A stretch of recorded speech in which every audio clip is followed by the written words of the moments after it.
Toi, AB, en vrai, donc c'est ce que j'allais dire.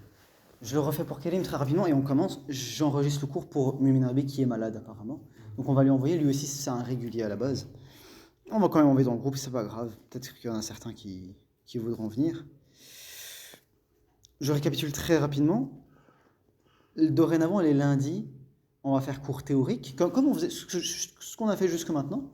Mais les quelques derniers cours, la semaine passée, la semaine d'avant et tout, enfin le vendredi passé, vendredi d'avant, etc., bah, à la base on faisait après Aïcha, mais puisque il y a eu décalage horaire, ils ont mis leur propre truc à notre temps, ben on a pris ça entre Maghreb et Aïcha.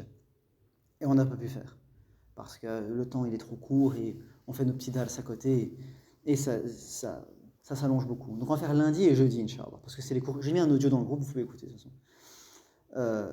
C'est les cours qui sont donnés à la base par la mosquée. Moi, ce que je faisais le week-end, vendredi ou samedi ou dimanche, peu importe, mais ce qu'on a fait jusque maintenant entre nous, c'est un truc que je faisais moi-même.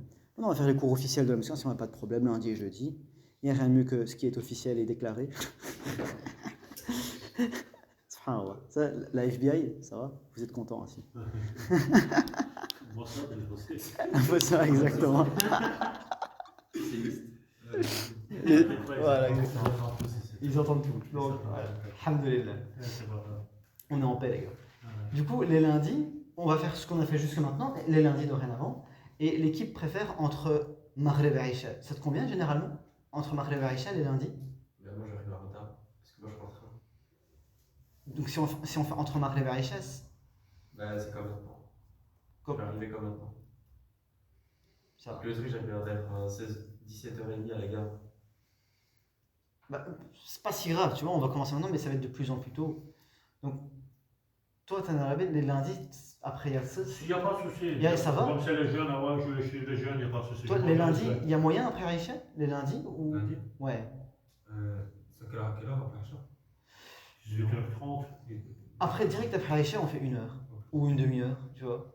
De toute façon, on se mettra d'accord dans le groupe. Me prévenez à chaque fois parce que votre groupe, Inch'Allah, et Mumin Arabi aussi. De ce que je vois jusque maintenant, on a fait quand même pas mal de cours.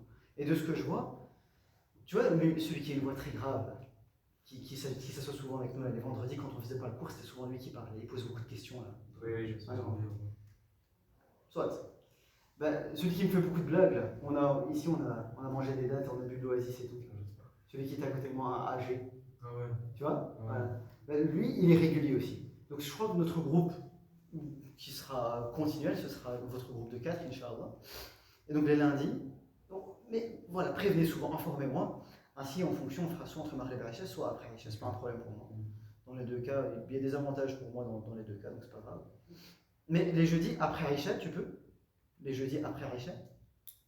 Oui. Ouais, alors ça. Parce que jeudi, on comptait faire après Aïcha déjà. Donc tout le monde est content, Inch'Allah.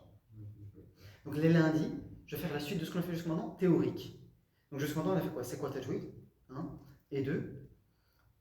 Makharij al-huruf, les points de sortie des lettres. On a fait le jawf, première catégorie. 2, la gorge. En bas, au milieu, en haut. On va faire la suite, Inch'Allah. Moi, j'ai déjà eu ça. Toi, t'as déjà eu ça. Mais je vais faire pour eux. Et normalement, on va finir Makharij al-huruf, Inch'Allah. J'espère qu'on aura le temps jusqu'à Risha. On va finir Makharij al-huruf.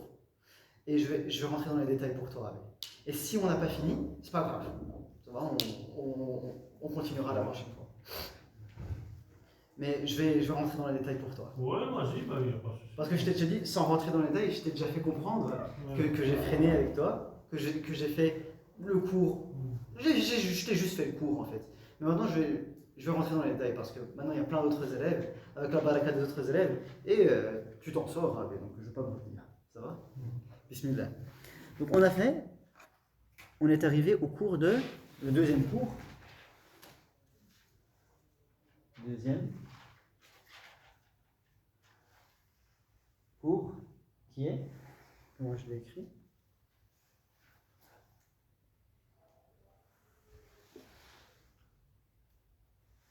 Les points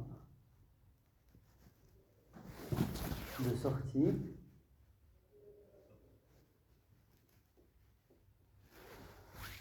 des lettres. Vous écrivez comme vous voulez, mais généralement on dit point de sortie pour makhraj.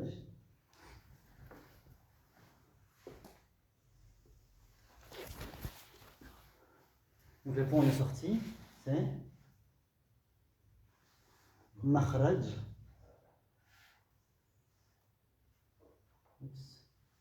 Makhraj. Le pluriel,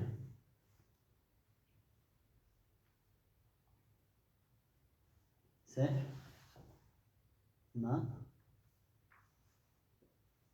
kharij. Makharij. Makhraj. Makharij au pluriel. C'est les points de sortie des lettres. Donc on a déjà commencé ce cours-ci et on a vu que la première catégorie, je vais la mettre directement ici, c'est la première catégorie, on dit que c'est jaouf. Donc c'est le vide respiratoire. Ça, je ne détaille pas du tout parce qu'on a déjà vu ça. Le vide respiratoire, nefes boşluğu en turc, on avait dit, i, ou. En gros, c'est les voyelles. I, ou. T'es à l'aise, hein? T'es sûr? Non, il n'y a pas de souci. T'es sûr? Je te donne ça si tu veux, il y a Il n'y a ça. pas de souci, continue. Moi, je vais essayer. Je te mène un coussin si tu veux. Je trouve la place. Voilà, Ah, bah, ça va. ça va. Bien installé. Ça va. Al-Jaouf. En arabe, Jim, Waw, Fa, Jaouf. On l'écrit comme ça généralement avec un J, Jaouf. Enfin, je rentre pas dans les détails. Ça, on l'a vu déjà. I, ou, c'est l'équivalent des voyelles. Et le deuxième makhraj, attention, c'est les zones de makhraj, c'est les catégories, on a dit. Deux, c'est la gorge. Al-halq en arabe, avec aqsa al-halq, wasat al-halq et adna al-halq. C'est-à-dire la partie la plus. Le soin même, généralement, on se réfère à notre tête. Donc l'endroit le plus loin de la gorge, c'est le plus bas. Aqsa, comme al-masjid al-aqsa. Qudus, Jérusalem, c'est la mosquée qui est très éloignée. Al-masjid al-aqsa, on l'appelle. Ça veut dire ça, aqsa. Parce que Makkah Madina, c'est proche de là où il y a le prophète sallallahu alayhi wa sallam. Mais al-masjid, la mosquée, al-aqsa, c'est la mosquée qui est très éloignée. Donc aqsa, ça veut dire éloigné. Là, c'est aqsa al-halq. C'est la partie de la gorge la plus éloignée. Wasat, ça veut dire milieu. Umma wasata, les musulmans, c'est le peuple du juste milieu. Wasat al-halq et adna. Adna, par exemple, dunya, ça vient de adna. Ad-dunya, la vie d'ici-bas, ben on est dedans, on est très proche. Mais l'akhira, l'au-delà, eh ben c'est l'au-delà, c'est au-delà, c'est loin. Donc tous les mots là, c'est des mots qu'on utilise beaucoup. Aqsa, si vous voulez étudier l'arabe, c'est facile en vrai. Aqsa al-halq, loin. Wasat al-halq, umma wasata, wasat al-halq, c'est le milieu. Et adna al-halq, comme dunya, c'est proche. Et on a vu quoi? On a vu que, on peut même écrire rapidement les différents vers. Jaouf, on a dit que c'est alif. Et la chaleur, elle arrive de quelque part par ici. Subhanallah. Pourtant, c'est là-bas, mais bon.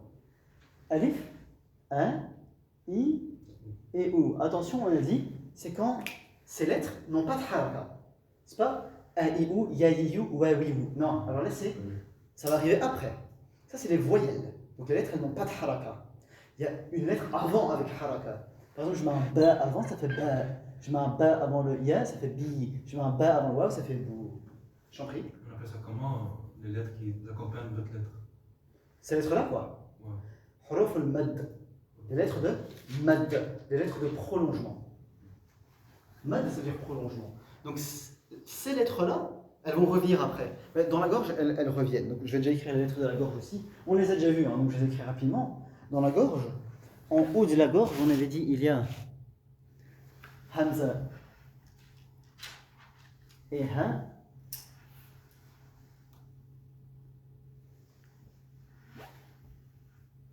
Ha et Ain. Kha et Ghain.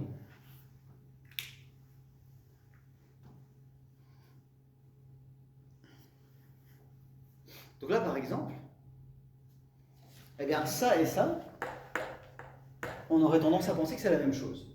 Ça et ça. Sauf que là, on peut même les distinguer par nom. Ça, on l'appelle Hamza, ça, on l'appelle Alif. Mais on a tendance à dire Alif pour les deux. Ben, c'est quoi la différence technique ici, dans les cours théoriques qu'on fait là, technique, détaillée? C'est que ça, c'est Alif. C'est pas Hamza, c'est Alif. Donc, c'est pas une lettre, c'est un prolongement. Ou c'est une sous-catégorie. C'est Hamza, mais version voyelle. Harf mad. C'est juste pour prolonger une lettre qu'il y a avant. Alors que ça, c'est la vraie consonne, c'est la vraie lettre de l'alphabet, c'est Hamza. Normalement, Alif Ba, c'est Hamza Ba Ta Ta, c'est pas Alif Ba Ta. Ça va. Et après, Ya et Waw vont revenir également de la même manière. Donc là, c'est pas y, c'est i. C'est pas w, c'est ou. C'est juste les prolongements huruf al-madda. Et là, on a vu les lettres qui viennent de la gorge. E, ça c'est e. Donc a, i, ou, ha, hi, ou, ha, hi, ou, a, ri, ou, kha, hi, ou, et ra, ri, ou. En plus, on a gagné du temps. Donc, je vais pas faire idman à chaque fois. Je vais pas faire à chaque fois. Comme on faisait là, il faut passer a, i, ou. On va faire les jeudis du coup. Ainsi, on va gagner du temps. Et c'est le but du cours de jeudi. Et je vais vous entendre avec Tanarabi, on a déjà fait beaucoup. Mais vous, je vais vous entendre aussi ainsi. Et on va gagner du temps du cours. Ça va, ainsi, on va vraiment gagner du temps, Inch'Allah. On a encore presque 1 heure devant nous. Donc, alhamdoulilah. Je passe à la nouvelle matière. J'ouf, le vide respiratoire. Ça, je ne redétaille pas. Le cours passé, on a fait que ces 2 catégories déjà en détail. La gorge. Là aussi, j'ai détaillé. Là, 2 ici, 2 ici. Je ne redétaille pas. 3e catégorie. Donc attention, ça c'est pas un makhraj, ça c'est pas un makhraj. Et il en reste encore 3, 3e, 4 et 5. C'est pas un makhraj chacun, c'est des zones de makhraj. D'accord?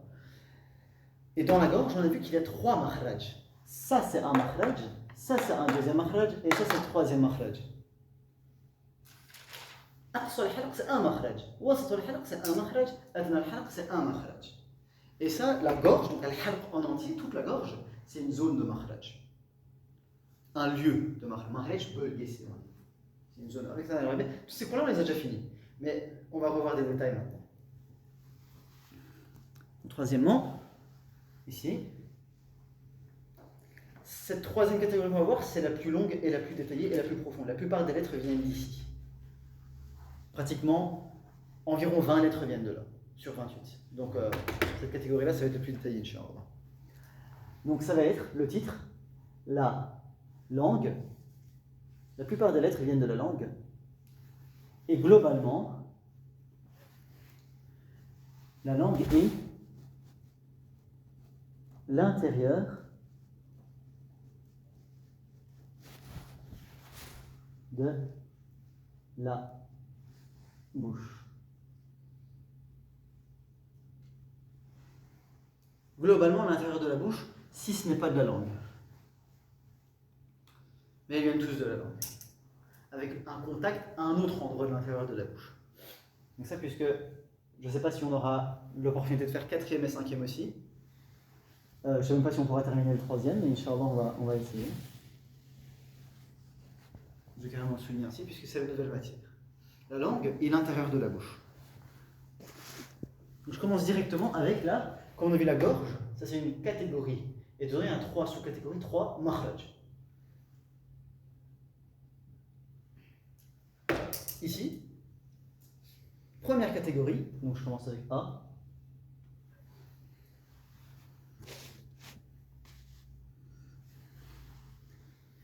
J'écris vulgairement, encore une fois vous l'écrivez comme vous voulez. Vous pouvez reformuler. C'est la racine de la langue.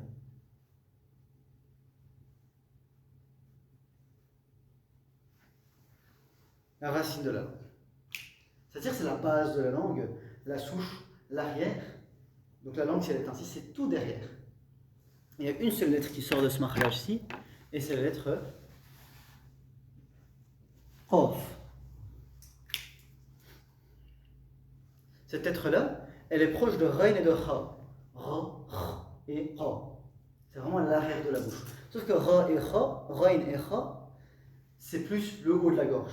Ça ressemble à A et à Ha, Ra et Kha. Ça vient vraiment de l'arrière de la bouche. C'est vraiment l'endroit qui est en contact avec la gorge. Donc il y a la bouche ici, l'arrière de la langue, elle est ici, c'est en haut de la gorge.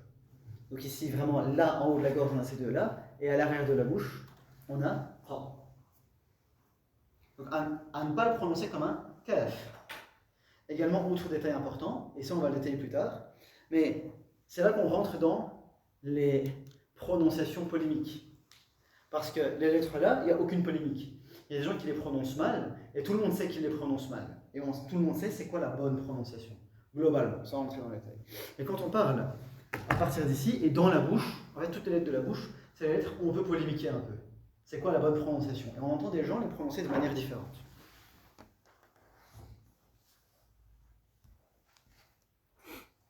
La bonne prononciation de prof, la question c'est, est-ce que c'est comme un K ou comme un G en français, comme un G? Parce qu'on voit les deux. On peut voir des gens l'écrire comme ça. La translittération en français, des gens vont l'écrire avec un Q. Et ça, un Q en français, c'est un K en fait. Q-U-E, c'est que, on ne dit pas G. Donc ça veut dire prof, et le Q c'est pour symboliser un K qui vient de la racine de la langue, pro. Mais on peut voir des gens également l'écrire comme ça. Et généralement en turc on va dire plutôt grof, pas pro, mais grof. Donc plus comme un G qu'un K. Grof. Et maintenant si on me pose la question, c'est lequel des deux qui est correct? Eh bien à l'étonnement général, celui qui est correct c'est celui-ci. Et on va le voir dans Sifat al-Huruf, les attributs des lettres. Parce que là, c'est juste la pointe de sortie des lettres. Le point de sortie des lettres. Là d'où sort la lettre. Dans les deux cas, pro et ro, ça vient de l'arrière de la langue. Dans les deux cas, c'est pareil. Donc là, je ne vais pas encore vous expliquer pourquoi, c'est quoi la preuve que c'est plus comme un G et pas comme un K. C'est pas pro, c'est go, grof. Et dans Sifat al-Huruf, les attributs des lettres, on va voir pourquoi c'est go et pas qa, Inch'Allah. Mais pour l'instant, je slow down, je ralentis. Sinon, ça va être trop long. Donc, ça va être qof, qa, qi, o. Comme un g. Mais pas, c'est pas un g, c'est pas g. C'est pas comme dans garder, non. Non. G, go. Vraiment l'arrière de la langue. Ça doit retentir, ça doit retentir dans la bouche un petit peu. Pour l'instant, je passe, Inch'Allah. B, deuxième makhraj, et on a beaucoup de makhraj, attention, c'est entre deux endroits. Entre le milieu et la racine de la langue.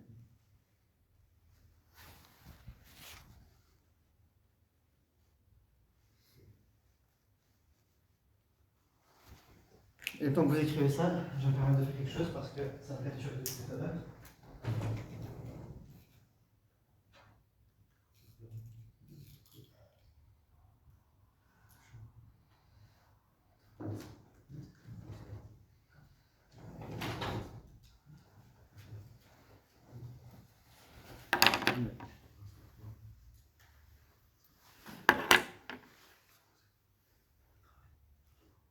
C'est ma faute, hein.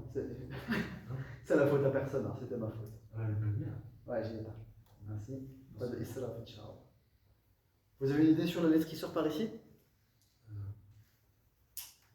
Un petit peu devant. Donc c'est pas la racine, c'est entre le milieu et la racine. Donc on avance un petit peu dans la langue. Après déjà je vais faire un petit dessin.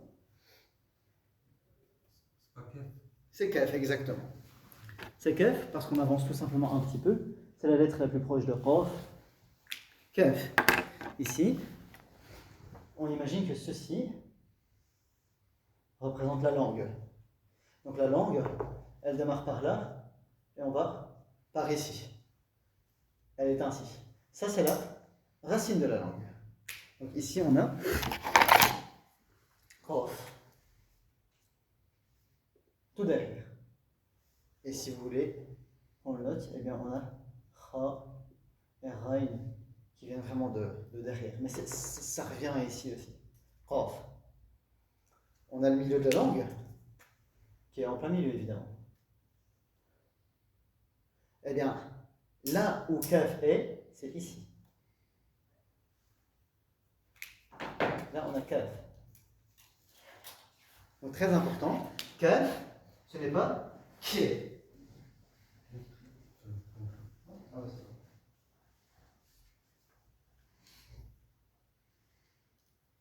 Il va avoir peur.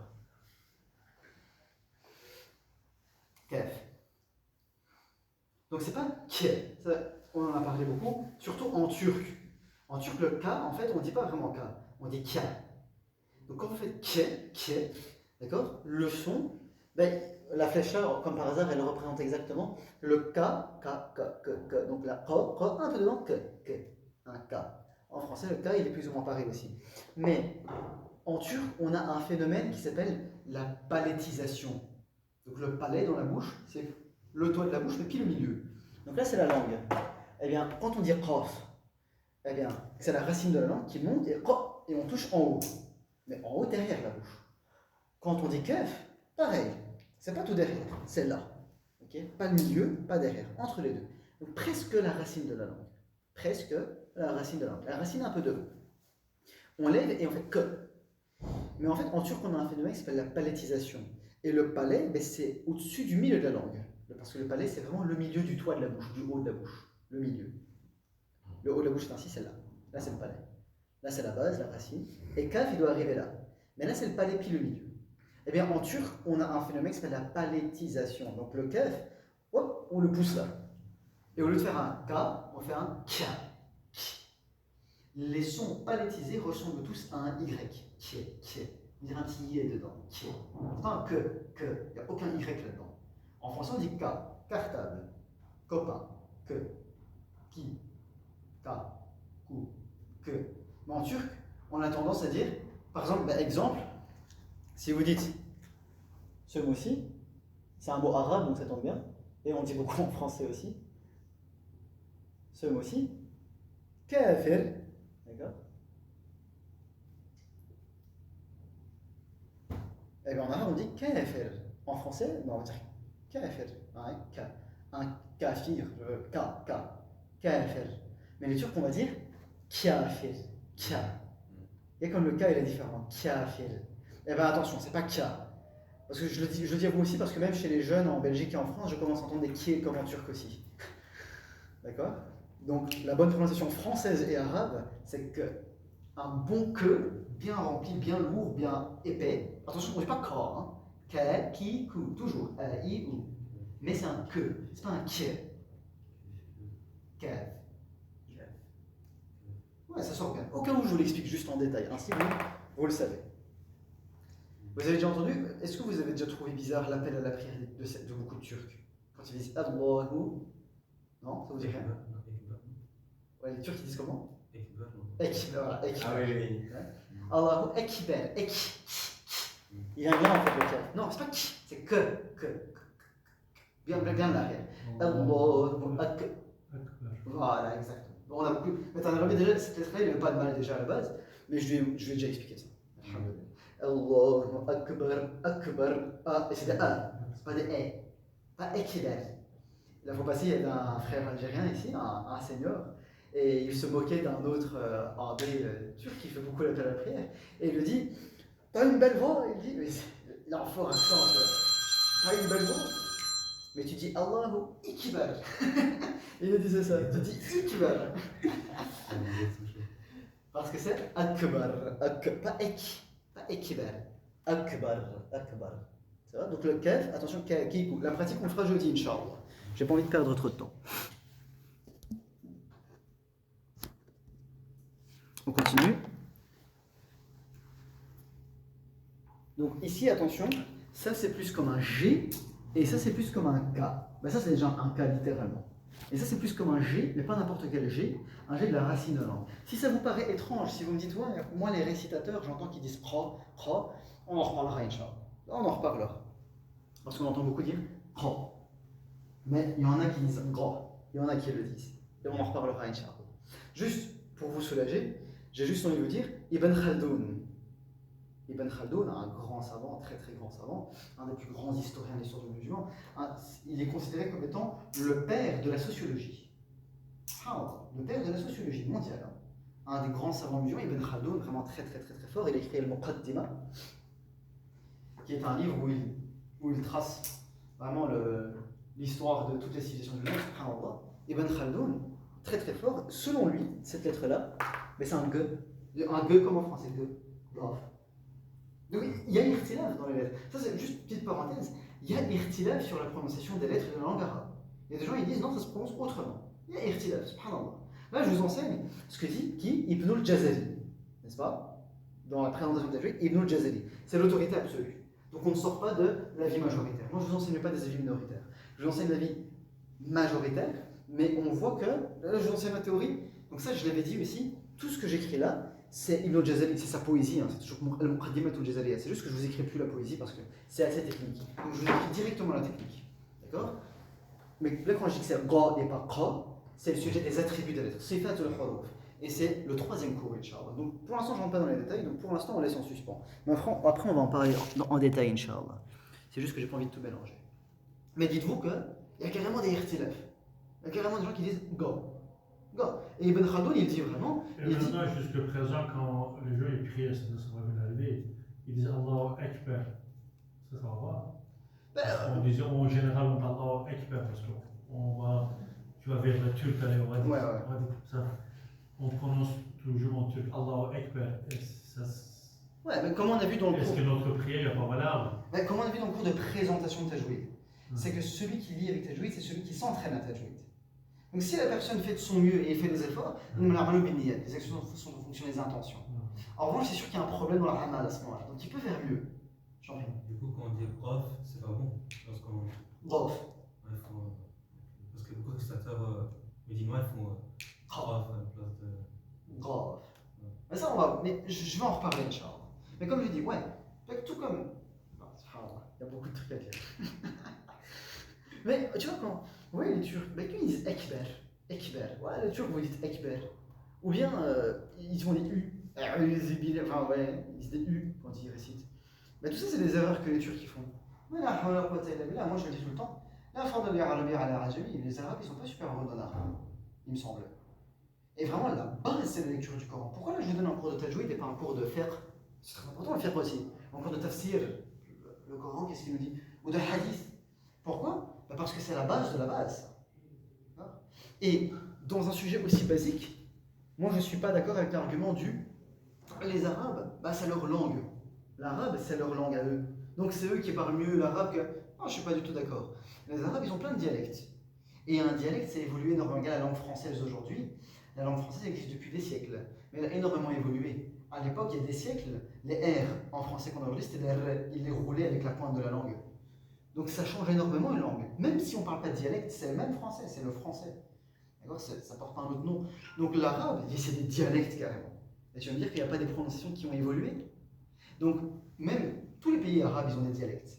C'est pas un problème, ils peuvent parler leur dialecte entre eux. Mais lorsqu'on veut apprendre l'arabe du Coran, il faut se baser sur quoi? Sur ce que les savants ont dit quant à la bonne prononciation de la langue arabe à l'époque du prophète Mohammed sallallahu alayhi wa sallam. Depuis l'époque de Sibawayh, j'en avais déjà parlé aussi je pense, le plus grand savant de la langue arabe. Dans Al-Kitab, tout ce qu'il dit c'est conforme à ce que dit Ibn al-Jazari. Attention.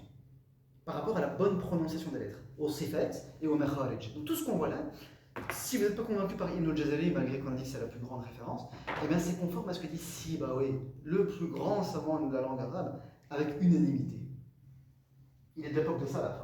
C'est un tabi'i, si je dis pas de bêtises. Enfin, vraiment, c'est vraiment les tout débuts. Il écrit le premier livre sur la langue arabe, vraiment codifié, complet et fort. Quoi.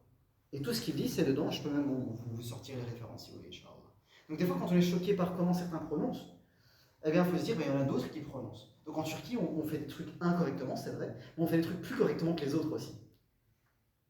Et c'est ça comme le dit l'imam Malik, je termine par la parole d'un grand savant, masha'Allah.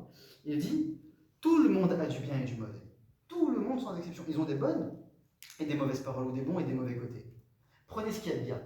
Chez toi je prends le bien, chez toi je prends le bien, chez toi je prends le bien. Il y a une personne qui n'est pas comme ça, c'est le prophète Mohammed sallallahu alayhi wa sallam. Mais tout est bien chez lui. Je peux tout prendre du prophète sallallahu alayhi wa sallam. Mais les autres, il y a toujours du bon et du mauvais. Même les compagnons. Même les compagnons. Même les compagnons. Parce qu'ils n'étaient pas ma'asoum, ils n'étaient pas innocents, contrairement au prophète Mohammed sallallahu alayhi wa sallam. Ouais. Ils étaient également des servants d'Allah qui avaient peur d'aller en enfer. Même al-Hashar al-Mubashara, même les 10 premiers du paradis, ils avaient peur d'aller en enfer. Subhanallah, alors qu'on leur avait promis. Même le prophète Mohammed sallallahu alayhi wa sallam, il faisait istighfar, il demandait pardon à Allah 100 fois par jour. Et il adorait Allah toutes les nuits. Et Aïcha lui dit, Ya Rasulallah, Allah t'a pardonné tes péchés d'avant et tes péchés de plus tard. Pourquoi tu adores constamment Allah toute la nuit, jusqu'à ce que tes pieds, la peau, elle se fissurait sur ses pieds? Il a dit, Ya Aïcha, tu voudrais pas que je sois un servant qui remercie son Seigneur? Donc, voilà. Enfin, soit. On passe à la troisième catégorie, Inch'Allah. Donc, on détaillera plus tard. Ça va, mais juste sachez qu'il y a carrément irtilaf.